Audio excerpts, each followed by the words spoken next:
চিকিৎসা বার্তা চ্যানেলের পক্ষ থেকে আপনাদের সবাইকে স্বাগতম। আশা করি সবাই সুস্থ আছেন। আজ আমরা এমন একটি ওষুধ নিয়ে আলোচনা করব যা আমাদের দৈনন্দিন জীবনে সংক্রমণের চিকিৎসায় বহুল ব্যবহৃত। আমাদের আজকের আলোচনার বিষয় হল রজিত, যার জেনেরিক নাম অ্যাজিথ্রোমাইসিন। এটি মূলত একটি ম্যাক্রোলাইড গ্রুপের অ্যান্টিবায়োটিক।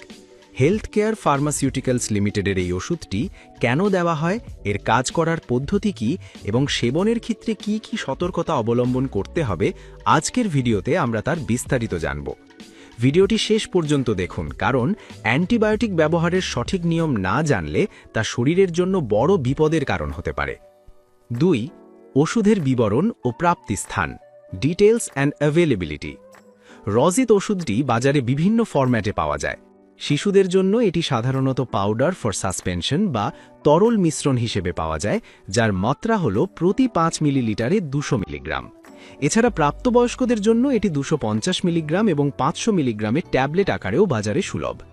দামের কথা বলতে গেলে 15 মিলি সাসপেনশনের বর্তমান মূল্য প্রায় 95 টাকা এবং 22.5 মিলির দাম 105 টাকা। তবে মনে রাখবেন, সময় ভেদে দামের কিছুটা পরিবর্তন হতে পারে। 3. ব্যবহারের ক্ষেত্রসমূহ, ইন্ডিকেশনস বা ইউজেস। ডাক্তাররা সাধারণত কি কি সমস্যার জন্য এই ওষুধটি প্রেসক্রাইব করেন?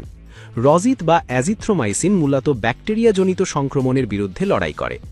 শ্বাসনালীর সংক্রমণ যেমন নিউমোনিয়া, ব্রঙ্কাইটিস বা দীর্ঘক্ষণিক ফুসফুসের সমস্যা সিওপিডি।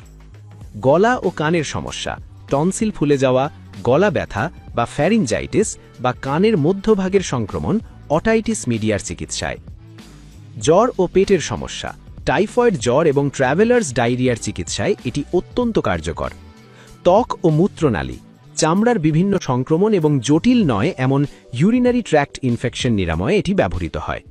অন্যান্য এছাড়াও সাইনোসাইটিস, পেলভিক ইনফ্লামেটরি ডিজিজ বা পিআইডি এবং নির্দিষ্ট কিছু যৌনবাহিত রোগের চিকিৎসায় চিকিৎসকরা এটি দিয়ে থাকেন। 4. সেবন বিধি ও মাত্রা, অ্যাডমিনিস্ট্রেশন অ্যান্ড ডোজেজ। যে কোনো অ্যান্টিবায়োটিকের ক্ষেত্রে ডোজ বা মাত্রা সবচেয়ে গুরুত্বপূর্ণ বিষয়। রজিত সাধারণত দিনে একবার সেবন করতে হয়। খাবারের নিয়ম, এটি খাবার খাওয়ার অন্তত 1 ঘন্টা আগে অথবা 2 ঘন্টা পরে সেবন করা ভালো, তবে পেটে অস্বস্তি হলে খাবারের সাথেও নেওয়া যেতে পারে। সাসপেনশন তৈরির নিয়ম, পাউডার ফর্মে থাকলে নির্দিষ্ট পরিমাণ ফোটানো ঠান্ডা পানি মিশিয়ে ভালোভাবে ঝাঁকিয়ে নিতে হয়। ব্যবহারের আগে বোতলটি প্রতিবার ভালো করে ঝাঁকিয়ে নেবেন। কোর্সের গুরুত্ব, সবচেয়ে বড় ভুল যা আমরা করি, একটু সুস্থ বোধ করলেই ওষুধ খাওয়া বন্ধ করে দিই। মনে রাখবেন, অ্যান্টিবায়োটিকের কোর্স সম্পন্ন করা বাধ্যতামূলক। মাঝপথে বন্ধ করে দিলে শরীরে অ্যান্টিবায়োটিক রেজিস্ট্যান্স তৈরি হতে পারে, যার ফলে ভবিষ্যতে এই ওষুধ আর আপনার শরীরে কাজ করবে না। 5. পার্শ্ব প্রতিক্রিয়া, সাইড এফেক্টস। সব ওষুধেরই কিছু না কিছু পার্শ্ব প্রতিক্রিয়া থাকতে পারে। রজিত সেবনের ফলে সাধারণ কিছু সমস্যা দেখা দিতে পারে, যেমন বমি বমি ভাব বা বমি হওয়া, পাতলা পায়খানা বা পেটে ব্যথা, মাথা ঘোরা বা মাথা ব্যথা, ত্বকে র্যাশ বা চুলকানি, অ্যালার্জি থাকলে। যদি তীব্র ডায়রিয়া বা ত্বকে মারাত্মক কোনো পরিবর্তন লক্ষ্য করেন, তবে সাথে সাথে ওষুধ বন্ধ করে ডাক্তারের পরামর্শ নিন। 6. সতর্কতা ও বিশেষ নির্দেশনা, প্রিকশনস অ্যান্ড স্পেশাল প্রেগন্যান্সি। কিছু নির্দিষ্ট ক্ষেত্রে এই ওষুধটি ব্যবহারের সময় বাড়তি সতর্কতা প্রয়োজন, যেমন লিভার ও কিডনি সমস্যা। যাদের লিভার বা কিডনির জটিল রোগ আছে তাদের ক্ষেত্রে ডোজ পরিবর্তনের প্রয়োজন হতে পারে। গর্ভাবস্থা ও স্তন্যদানকাল, যদিও এটি গর্ভাবস্থায় সাধারণত নিরাপদ মনে করা হয়, তবুও ডাক্তারের পরামর্শ ছাড়া গর্ভাবস্থায় বা শিশুকে দুধ খাওয়ানোর সময় কোনো ওষুধ সেবন করবেন না। অন্যান্য ওষুধের সাথে বিক্রিয়া, আপনি যদি হার্টের সমস্যার জন্য কোনো ওষুধ বা অ্যান্টাসিড সেবন করেন, তবে ডাক্তারকে অবশ্যই জানান।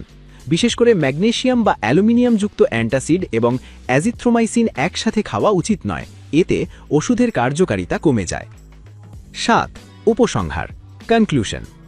পরিশেষে বলবো, রজিত একটি জীবন রক্ষাকারী অ্যান্টিবায়োটিক হতে পারে যদি তা সঠিকভাবে ব্যবহার করা হয়। কখনোই নিজে নিজে বা ফার্মাসির লোকের কথায় অ্যান্টিবায়োটিক কিনবেন না। রেজিস্টার্ড ডাক্তারের পরামর্শ অনুযায়ী সঠিক সময় এবং সঠিক মাত্রায় ওষুধ সেবন করুন। সুস্থ থাকুন, সচেতন থাকুন। আজকের আলোচনা এই পর্যন্তই। আমাদের আজকের ভিডিওটি ভালো লাগলে লাইক দিন এবং এই ধরনের গুরুত্বপূর্ণ চিকিৎসা তথ্য পেতে চিকিৎসা বার্তা চ্যানেলটি সাবস্ক্রাইব করে আমাদের পাশেই থাকুন। আপনার কোনো প্রশ্ন থাকলে কমেন্ট বক্সে জানাতে পারেন। দেখা হবে পরবর্তী ভিডিওতে। ধন্যবাদ।